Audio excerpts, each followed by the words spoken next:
There are those that just want to be left alone, and those that just won't leave them alone. Which one are you? The Ernest Hancock Show. Don't stop me, 'cause I'm having a good time, having a good time. A shooting star leaping through the sky like a tiger, defying the laws of gravity. And several other laws given the chance. Here on Declare Your Independence of me, Ernest Hancock. And we have William Black, a former regulator for the government against the fraud perpetrated by savings and loans, financial instruments. He had a lot of hats. And one thing that he had to wonder is, like in the new Oscar-winning film Inside Job, how come nobody's been prosecuted? I mean, I just, FYI, I just want to let you know, nobody's been prosecuted, no charges have been filed, no criminal indictments drawn, no suggestions that we kind of sort of might maybe want to look at these guys. Heck no. Why? Because the guys that would suggest that we need to look at them are the guys that did it or buddies with them. I mean, it got that bad. Now, he's author of The Best Way to Rob a Bank is to Own One. And my question before the break to William Black is, William, our dependency on the government to take care of us and our money in such ways as this, it seems to me, from someone that has been advocating, I've been screaming for years, man, buy silver. Just got how much food you got underneath your bed. We moved up to the farm here in North Phoenix. We got a couple of acres. We're getting goats today. We got 20 chickens. We're starting to farm. We're getting ready, man. Here it comes. And I'm going, why would I depend on the government, certainly after this last decade, to represent my interest in any way? Are you saying we got to start doing this so that next time we can depend on government? Or have you come to the conclusion I have is that depending on government, that, you need to depend on government? I mean, you're that dumb to think that they're going to, protect your liberty or protect your interest or protect you against fraud and abuse. I mean, it seems like you're setting yourself up. But what are your thoughts? Okay, so let's take another example from a setting where there's very little law enforcement or effective regulation, China. And in China, they have a recurrent fraud, and it consists of giving infants water instead of infant formula. And so China has seen this fraud sufficiently that it has put in place a test that looks for protein levels. So they add melamine to spoof the protein test. And now you have a product that has zero nutritional value, but the consumer can't tell the difference. And so every honest manufacturer was driven out of the business. Well, it seems like another example of government not being able to protect the public. And I'll bet you... Isn't it both? It's an example. The reason I chose it is because it is a difficult example. I think it offers evidence for both positions. And, I'm a professor, so I like things like that. Difficult as opposed to all simple answers and everything is clear. So this is a governmental attempt to protect. It did prove unsuccessful. On the other hand, if there hadn't been a government, it would have been unsuccessful as well. And I don't think so. Oh, really? Yeah, why? I'll give you an example. Seriously, do you think anybody in China relies on the government test?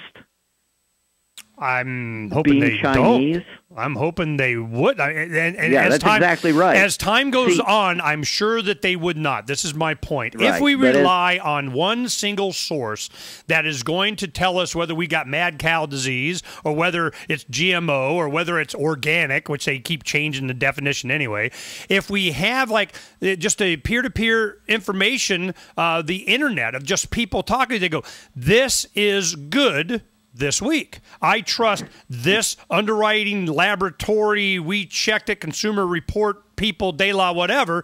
That AAA used to rate restaurants before you had the health department and the counties doing their thing, which don't mean nothing. So if we're depending on them, we can expect this to happen because the people being regulated want to take over the positions of regulation. And that's exactly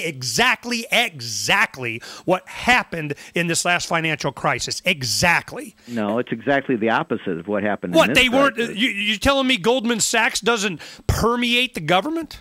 No, I'm telling you that the people in charge of the regulatory branch believed what you're saying.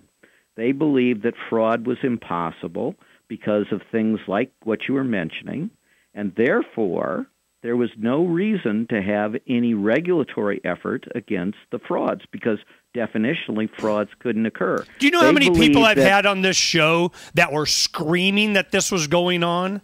That even made gazillions of dollars knowing it was a lie. Isn't that the point? Yes, it is. Right? So the people that depended on the government... No.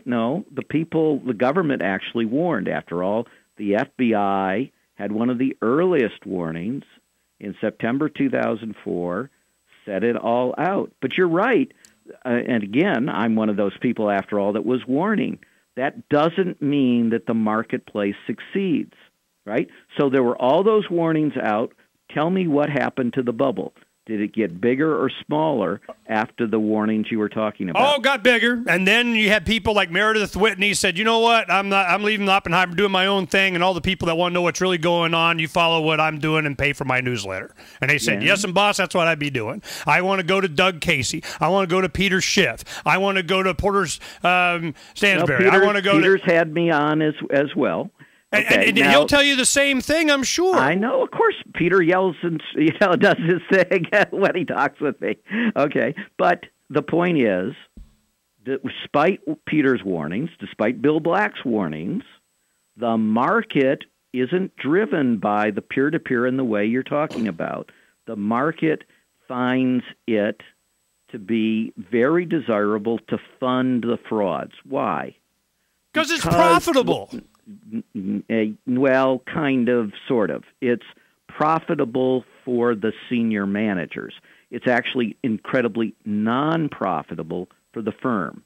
And this is where you don't have the where Dr. Paul was going on during the 2008 campaign is where you had these dynamics that if you're going to have a government, that they actually punish bad things, that people doing this, this is where, I would step aside and let the government go get these people, they did bad. But they're not. They're not. And you've admitted that. They're an entire documentary. What do you mean admitted? I've been screaming it for years. No, my point. You have a documentary, Oscar-winning documentary, none of these people and I'm going, that's a failure of what?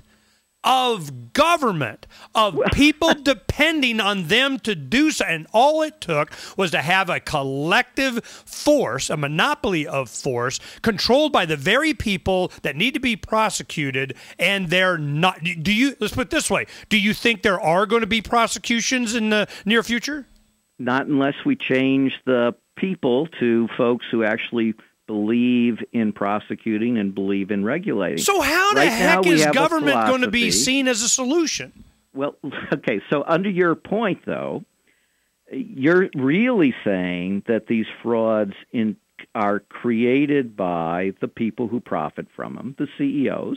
I can certainly agree with you on that. And you're saying, and I can agree in large part, but not probably as far as you want to go, that this means that these people are made wealthy, and that it allows them to frequently manipulate government, which you then blame the regulators on failing because they're really the private sector, right? The private sector puts in the Alan Greenspans of the world with the mission of failing. Why was Harvey Pitt chosen to be head of the SEC by George Bush? Because he was the leading opponent of securities regulation in America, right? Why was John Gilleran chosen to be the top regulator of savings and loans by George Bush? This is John Gilleran, who comes with a chainsaw to demonstrate his intention to destroy all regulation. right? Well, fine, but we tried that. It didn't work really well. We got the biggest crisis in 80 years or 75 years. I think we're saying the same thing, and it would be nice if we had government that worked, government that prosecuted those that would fraud others. I just don't have that confidence, so I'm looking for an alternative method of determining where I'm going to put my entire life savings. And if I have to depend on the government, then I deserve to have it stolen, in my opinion.